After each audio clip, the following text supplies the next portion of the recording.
ईश्वर उपासना के रूप।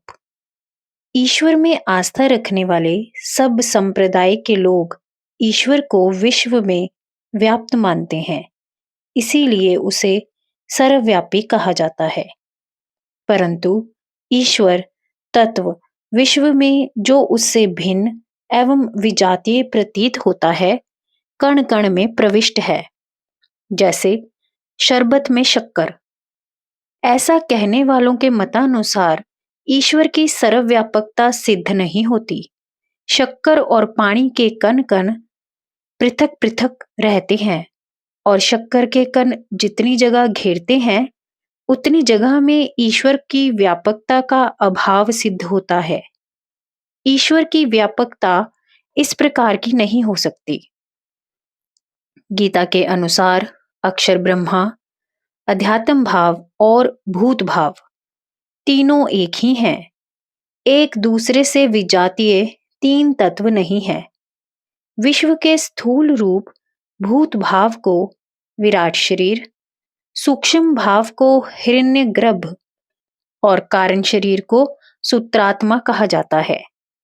अक्षर ब्रह्मा, उसका निरूपाधिक आत्मा और विश्व के पालक रक्षक महेश्वर पुरुषोत्तम सोपाधिक परमात्मा है। यही भाव है जिसके आधार पर जड़ चेतन जगत को भगवन्मय समझकर श्री भगवान ने 10वें अध्याय में अपनी विभूतियों का वर्णन किया है और अंत में कहा है, उपासना का एक प्रकार उक्त विभूतियों के ही आधार पर आज भी प्रचलित है। तुलसीदास जी ने इसी भाव से प्रेरित होकर यह चौपाई कही है। सिया राम मैं सब जग जानी, करो प्रणाम जोरू जुग पानी। श्री भगवान ने इस उपासना का एक व्यापक रूप 6:29-30 में कहा है, जो मनुष्य मुझे सर्वत्र और सबको मुझ में देखता है, उसे मैं नहीं भूलता और वह भी मुझे कभी नहीं भूलता। उपासना का दूसरा प्रकार विश्व दर्शन का ध्यान है। तीसरा अवतारों की पूजा, अर्चना, कीर्तन, गुणगान, भजन एवं ध्यान है। निर्गुण निराकार का ध्यान असंभव है।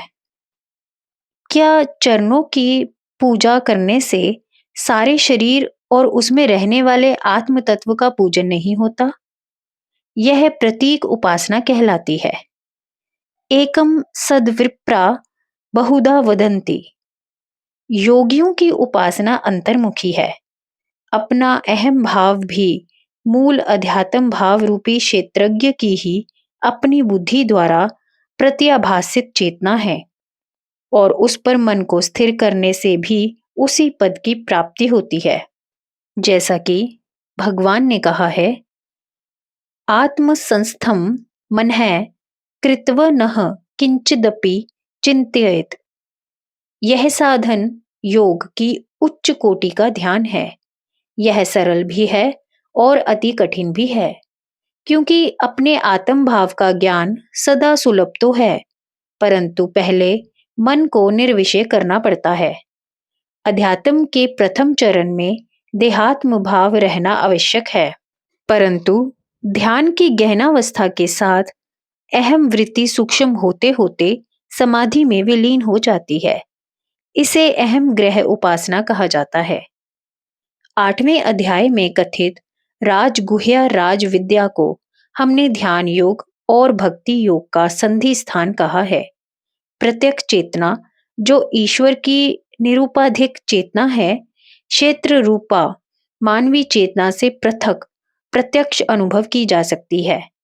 उसका चिंतन ध्यान राजगुह्या राज विद्या की अभ्यंतरी उपासना का विषय है, परंतु प्रत्यक्ष चेतना की अनुभूति इसमें इसकी प्राथमिक सीढ़ी है। उपासना और ज्ञान। श्री भगवान ने पहले 10वें अध्याय में अपनी विभूतियों का वर्णन करके 11वें अध्याय में अर्जुन को अपने विश्व रूप के दर्शन दिए हैं। दोनों के अंतर को समझना साधकों के लिए अति आवश्यक है। विभूतियों में भगवत दर्शन करना कल्पना का विषय है। अर्जुन सरीखे सात्विक आस्तिक जिज्ञासु को विश्व दर्शन में कल्पना अथवा शंका का तो स्थान ही नहीं रहा, परंतु भयभीत वह भी हो गया था। महाभारत में एक बार धृतराष्ट्र के दरबार में भी विश्वरूप दर्शन दिखाने का वर्णन आता है, जिसे देखकर भीष्म प्रभृति सात्विक दैवी प्रकृति वाले श्रद्धा भक्ति विभोर होकर तन्मय हो गए। परंतु दुर्योधन ने कहा कि मैंने ऐसे इंद्रजाल के खेल बहुत देखे हैं।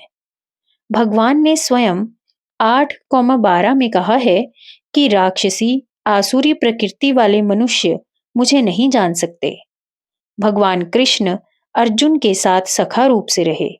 वह भी पहले उनमें मनुष्य बुद्धि ही रखता रहा, क्योंकि भगवान का देह भी भौतिक था।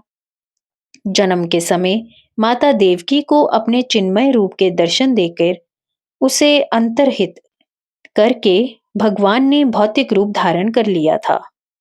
भगवान सत्य चित्त आनंद यानी सच्चिदानंद रूप हैं। तीनों लोक उनकी सत्य शक्ति के परिणाम हैं। उनकी अध्यक्षता में उनकी सत्य शक्ति, जिसे प्रकृति कहते हैं, नाम रूपात्मक प्रपंच की सृष्टि करती रहती है। उसे ही भूत भाव कहा गया है। जब भगवान अपने भक्तों पर अनुग्रह करके उन्हें दर्शन देने के हेतु किसी रूप में प्रकट होते हैं, तो वह रूप चिन्मय होता है, अन्य मायावी होता है। जो रूप भक्त ध्यान द्वारा देखते हैं, वह इससे भिन्न काल्पनिक होता है। उन रूपों के दर्शन से भेद बुद्धि का निराकरण नहीं हो सकता। इसीलिए भगवान श्री भगवान ज्ञान का रूप पहले कह आए हैं। जब वह प्रपंच अपने आत्मा और परमात्मा तीनों का एकत्व अपने अंतर में ही अनुभव करेगा, तब इस ज्ञान से भेद बुद्धि नष्ट होगी। परंतु तात्विक ज्ञान इससे भी सूक्ष्म है, जो कि अध्याय 18 में कहा गया है। अब यह विचारणीय है कि चतुर्थ अध्याय में कहा हुआ ज्ञान कैसा होना चाहिए, क्योंकि जब सारे विश्व का अपने में दर्शन हो, तो उसे भी विश्व दर्शन ही कहा जा सकता है। विश्व दर्शन में अर्जुन ने जो रूप देखा, उसमें सारी त्रिलोकी के देवता, असुर, मनुष्य, युद्ध के परिणाम स्वरूप भीष्म पितामह, द्रोणाचार्य सहित सब योद्धाओं का काल रूप भगवान के मुख में प्रवेश अर्थात उपस्थित समय सहित भूत भविष्य वर्तमान के दृश्य सामने आ गए। यो माम पश्यति सर्वत्र सर्वम च मय पश्यति में भी यही भाव है, परंतु तब दृष्टा के लक्ष्य का आधार जगत होता है। लक्ष्य बदलकर भगवान के विश्व रूप में भगवान का देह आधार होता है। पहले में विश्व में भगवान की व्यापकता और साथ ही विश्व की भगवान में व्यापक स्थिति दिखती है, और दूसरे में भगवान के रूप में विश्व को अंगात्मक देखना है। परंतु उपर्युक्त ज्ञान की दशा में सब कुछ अपने में ही और सब सहित अपने को भगवान में देखना है, जैसा कि सिंधु को बिंदु में तथा बिंदु को सिंधु में देखना कहा गया है।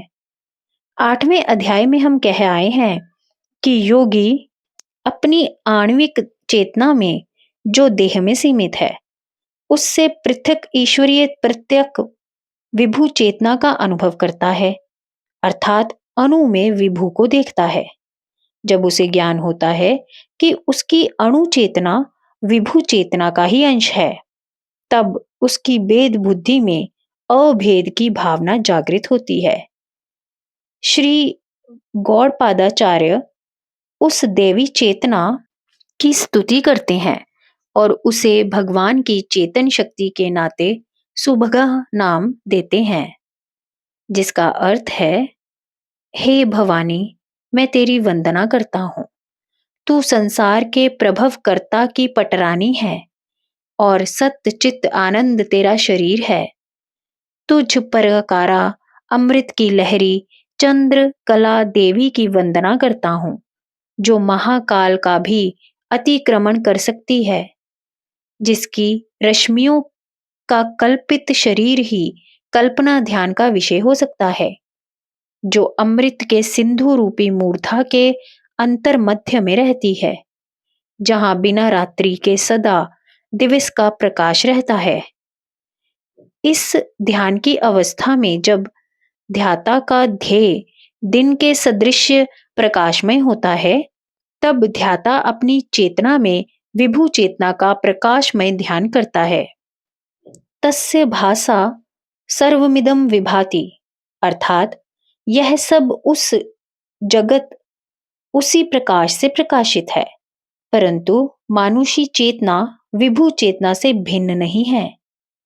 इस प्रकार जगत जीव की चेतना और विभु चेतना के एकत्र अनुभव को कहे ज्ञान का अनुभव का कहा जा सकता है। जय गुरुदेव।